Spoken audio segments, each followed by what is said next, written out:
పవన్ కళ్యాణ్, మన deputy CM Pawan Kalyan గారు మరి ఈ సంవత్సరం 2025-26 సంవత్సరంలో ఈ విశ్వావసు నామ సంవత్సరం ఉగాది తర్వాత మన పవన్ కళ్యాణ్ గారికి ఎలా ఉంటుందో చూద్దాం. మన పవన్ కళ్యాణ్ గారు మనకి ఇదే ఛానల్లో ఇదే ప్లేస్లో కూర్చొని నేను చెప్పాను ఏమని, మా అక్క వంగాగీత మీద గెలిచిపోతాడు అని. ఆమె వంగాగీత గారు లా నోట్స్ నేనే రాశాను నాగ్పూర్ యూనివర్సిటీ చిన్నప్పుడు. అక్క నువ్వు రాజకీయాల్లోకి వెళ్తావు గ్యారంటీ అంటే స్టూడెంట్గా ఉన్నప్పుడు.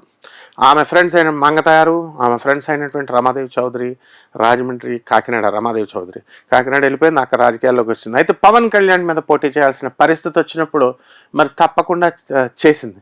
అప్పుడు అక్క ఇది రాంగ్ స్టెప్, ఇది మరి నువ్వు పవన్ కళ్యాణ్ అంటే ఏమనుకుంటున్నావు, మెగాస్టార్, పవర్ స్టార్ అంటే మరి ఏం చేస్తారు, మరి హైకమాండ్ వాళ్ళకి చెప్తారు కదా, అందుకని పోటీ చేసింది అనుకోండి. ఓడిపోతావు అక్క అన్నాం, ఓడిపోయింది. మన వీడియో ఉంటుంది, ఇదే ఛానల్లో వీడియో సెర్చ్ చేసి చూసుకోండి. ఇకపోతే మన పవన్ కళ్యాణ్ గారు ఏంటనుకున్నారు, ఏదో ఖుషి సినిమాలో అమాయకుడు అనుకుంటున్నారు. ఆయన ఇప్పుడు ట్రాన్స్ఫర్మ్ అయిపోయాడు, మరి మారిపోయాడు, అంతా కూడా మొత్తం టోటల్ రాజకీయవేత్త అయిపోయాడు. కాకులు తీరి కొమ్ములు తీరినటువంటి రాజకీయవేత్తలతో సమానంగా వాళ్ళకంటే లోతైన విశ్లేషణతో వాళ్ళకంటే ధీటుగా పవన్ కళ్యాణ్ తన ఉపన్యాసాలు చూడండి. ఎక్కడ ఏది వాడాలో, ఎక్కడ ఏది చెప్పాలో అది చెబుతూ, ఎక్కడ తగ్గాలో తగ్గుతూ ఆవేశపూరితంగా చెప్పేవాడు స్టార్టింగ్ ఉపన్యాసాలు. ఇప్పుడు చూడండి, నో ఆవేశం, ఖుషి బాయ్ ఆయన. కాబట్టి 2025-26లో మా పవన్ కళ్యాణ్ మనకి కన్యా రాశికి సంబంధించినటువంటి ఆయన అద్భుతాలు సృష్టించేస్తాడు. మనోడు అద్భుతాలు, డిప్యూటీ సీఎం ఆ పోస్ట్ మనకు అవసరం లేదండి అసలు అన్నాడు. కరెక్ట్ ఆయన చెప్పేది. పవన్ కళ్యాణ్ అభిమానులు మనం చూసాం. మనం కూడా ఖుషి సినిమాలో మన పవన్ కళ్యాణ్ యాక్టింగ్ చూసి ఫుల్ ఫిదా అయిపోయాం. ఆల్ హీరోస్ వీళ్ళందరూ ఒకటేనైనా, ఒకళ్ళొకళ్ళు చక్కగా అనుసంధానంతో చేసుకెళ్తారు. ఇప్పుడున్నటువంటి వాళ్ళల్లో మన మెగాస్టార్ చిరంజీవి గారు ముద్దుల తమ్ముడైనటువంటి పవన్ కళ్యాణ్ మరి చక్కగా మోడీని ఊపేశాడు. మోడీ వెళ్ళిపోయి ఆనందంలో కౌగిలించేసుకున్నాడు మా పవన్ని. అలాగే చక్కగా ఈయన వచ్చాడు చిరంజీవిని ఇలా చేతులెత్తి ఇలాగ ఆనందించి చెప్తుంటే, అరే తమ్ముడు నీ వల్ల నాకు ఈ గౌరవం కలిగిందని చిరంజీవి స్టేజ్ మీద ఏడ్చేసాడు, మనందరం చూసాం. కాబట్టి మళ్ళీ అదే ఇంక అంచెలంచెలుగా ఇంక 2025 నుంచి ఇంకా అడ్డు లేదు పవన్ కళ్యాణ్కి. ఒక్కొక్క పోస్ట్ చేసుకుంటూ వెళ్ళిపోతాడు.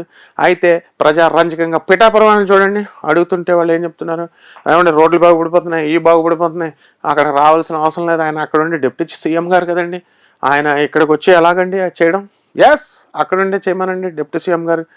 ఆ విధంగా ప్రజారంజకంగా మరి పరిపాలన చేస్తున్నారు. రాజకీయాల పరంగా కంటే కూడా మెగాస్టార్ మన పవర్ స్టార్ పవన్ కళ్యాణ్ ఇంకా సినిమాలు చేస్తే బాగుండు మరి. కాబట్టి ఈ 2025 సినిమాల్లో మళ్ళీ మా పవన్ కళ్యాణ్ మళ్ళీ సినిమాలు చేయాలి.